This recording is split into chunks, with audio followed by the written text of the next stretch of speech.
So the techniques I've shown so far are mainly to get better pronation through the midfoot, and they're for people who have high arches or they don't have very good dorsiflexion, so they can't squat very deep because it pinches here. They don't have much flexibility in the back of the foot, or the foot just can't pronate. This next one is for people who have a really collapsed arch, so it's really flat. So the foot from the side, it just looks really flat all the time. And that's just their normal way of being. It's not necessarily bad either, and having a high arch is not necessarily bad either if it's not causing you any issues. But if it is causing you issues, there's things that we can do, whether it's high arch or flat arch. There's no actual arch bones in the foot, so the arch that is formed is actually to do with muscular strength and coordination. So the muscles actually dome and make the arch. There's nothing to do with the bone shape at all. So we can change it quite a bit. Okay, so some people have an arch that's just flat. Other people have an arch that's flat, and also this section, so the talus and the heel and the shin almost, is like it's hanging out like that, like it's actually not stacked on each other. So often what's given is orthotics for that kind of condition. It helps straight away because it just stacks everything back up, but it doesn't really train the body to be not in that when the orthotic isn't there.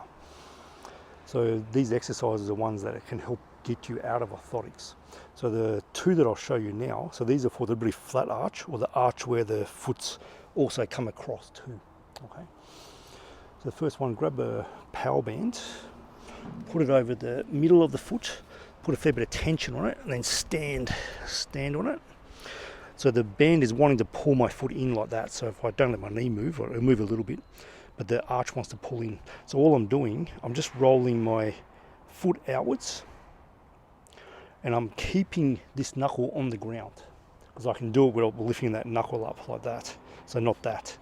So I keep that knuckle on the ground, that knuckle under there, and the heel, so the tripod of the foot, I'm keeping that on the ground, and I'm rolling that out. And you'll see motion come through here, so it creates external rotation in the tibia, and supination is linked with external rotation in the tibia. So I'm just doing that. And it's not something that's going to really, it might fatigue you out a little bit, but it's more of a neurosensory thing. It's like, can you do it? Okay. What this is not, is just me moving my knee. See, it'll move my foot a little bit so I can sort of trick myself. But here, that's, when I feel into it, it's just my hip doing the motion. The foot's just coming along for the ride. When I do it this way, I'm actually making the foot the primary thing that's rotating. So the muscles in the arch of the foot, the tibialis posterior muscle as well, that's doing the job. So about 3 sets to 20 reps. So one high reps, so you get really good at it. And of course, do both feet. So if that really lengthens out, flattens out, the arch will flatten out when you do any spring-loaded activity. It flattens out like a spring, and then when you jump, it'll become a dome again. It'll become the arch. That's what it should do. That's what tissues of the body should do. So we're short footing, and then letting it go. Short foot, let it go. So if I was to do that without the band, I'm pulling this part closer to here.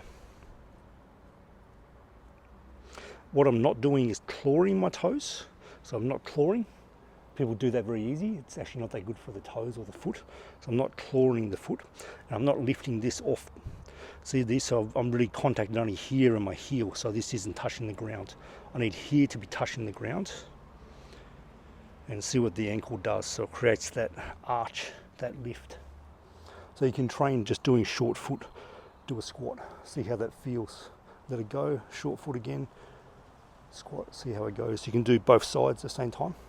Short foot, see how it feels. So maybe one of the best things for you if you have a really flat arch and you've got knee issues or hip issues when you do your squatting or your Tai Chi or your Kung Fu.